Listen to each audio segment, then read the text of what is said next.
दोस्तों, क़यामत से पहले और हजरत ईसा अलैहिस्सलाम की वफात के बाद एक बड़ा धुआं आसमान से नमूदार होगा जो 40 रोज रहेगा।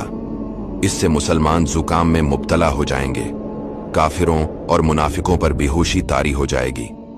बाज 1 दिन, बाज 2 दिन और बाज 3 दिन के बाद होश में आएंगे। इसके बाद रात इस कदर लंबी हो जाएगी कि मुसाफिर तंग दिल और मवेशी चरागाह के लिए बेकरार होंगे। यहां तक कि लोग बेचैनी की वजह से नाला वजारी करेंगे और तौबा तौबा पुकारेंगे। आखिर 3-4 रात की मिकदार इस रात के दराज होने के बाद इस्तराब की हालत में आफताब मगरिब से चांद ग्रहण की मानंद थोड़ी सी रोशनी के साथ निकलेगा। इसके बाद तौबा का दरवाजा बंद हो जाएगा और इस दिन आफताब इतना ऊपर होकर गुरूब होगा जितना कि चास्त के वक्त होता है।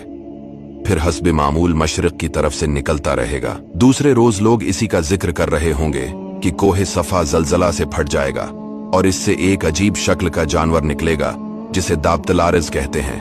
वो चेहरे में आदमी से, गर्दन में ऊंट से, डम में बील से, हाथों में बंदर से और कानों में हाथी से मुशाबा होगा। पहले यमन में, फिर नजद में जाहिर होकर गायब हो जाएगा, फिर दोबारा मक्का में जाहिर होगा। इसके एक हाथ में हजरत मूसा का उस्सा और दूसरे में हजरत सुलेमान अलैहिस्सलाम की अंगूठी होगी। वो ऐसी तेजी से शहरों का दौरा करेगा कि कोई भागने वाला उससे न बच सकेगा। वो अहले ईमान की पेशानी पर असाए मूसा से एक नूरानी खत खींच देगा जिससे तमाम चेहरा नूरानी हो जाएगा और कुफार की नाक या गर्दन पर खात्मे सुलेमानी से एक सियाह धब्बा लगाएगा जिससे इनका चेहरा सियाह और बेरूनक हो जाएगा। उसके बाद एक ठंडी हवा चलेगी जिसके सबब से हर साहबी ईमान की बगल में दर्द पैदा होगा। अफजल फाजिल से, फाजिल नाकिस से और नाकिस फासिक से पहले मरने शुरू हो जाएंगे, यहां तक कि कोई अहले ईमान बाकी न रहेगा। फिर कुफारे जश्शा का गलबा होगा और उनकी सल्तनत कायम होगी। वो खाना काबा को ढा देंगे। हज मौकूफ हो जाएगा। कुरान मजीद दिलों, जबानों और कागजों से उठ जाएगा।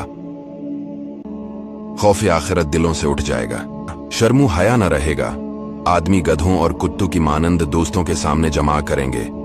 कहत वबा का ज़ुहूर होगा। दीगर ममालिक के लोग अहल वयाल समीत शाम को रवाना होंगे। इसी इसना में एक बड़ी आग जनूब की तरफ से नमूदार होगी। वो इनका ताक़ुब करेगी यहां तक कि वो शाम पहुंच जाएंगे। फिर वो आग गायब हो जाएगी। इसके बाद 4-5 साल लोग ऐशो इशरत के साथ गफलत में जिंदगी बसर करेंगे। बदप्रस्ती आम होगी। कोई अल्लाह अल्लाह कहने वाला ना होगा। यकायक जुम्मा के रोज जो योम आशूरा भी होगा, सुबह के वक्त अल्लाह ताला हजरत इसराफील अलैहिस्सलाम को सूर फूंकने का हुक्म देगा। सूर की आवाज के सदमा से तमाम जहां फुन्ना हो जाएगा। जमीन व आसमान के टुकड़े हो जाएंगे। चांद, सूरज और तमाम सितारे टूट कर गिर पड़ेंगे। दरिया खशक हो जाएंगे। आग बुझ जाएगी। सिवाय ज़ाती बारी ताला के कोई बाकी न रहेगा। इस वक्त अल्लाह ताला फरमाएगा, आज सल्तनत किसकी है? फिर खुद ही जवाब देगा। इस एक अल्लाह की जो कहार है। एक मुद्दत के बाद नए आसमान और नई जमीन पैदा होगी। फिर जब अल्लाह ताला चाहेगा दोबारा हजरत इसराफील को जिंदा फरमाएगा और सूर को पैदा करके दोबारा फूंकने का हुक्म देगा। सूर फूंकते ही तमाम अव्वलीन और आखरीन मलाइका, इंसान और जिन जिंदा हो जाएंगे। सबसे पहले हुजूर पाक अलैहिस्सलाम अपनी कब्र मुबारक से यूं बरामद होंगे कि दाएं हाथ में सिद्दीक़ अकबर का हाथ और बाएं हाथ में फारूक आज़म का हाथ। फिर मक्का के मकाबिर में जितने भी मुसलमान दफन है सबको अपने हमराह लेकर मैदान महशर तशरीफ ले जाएंगे।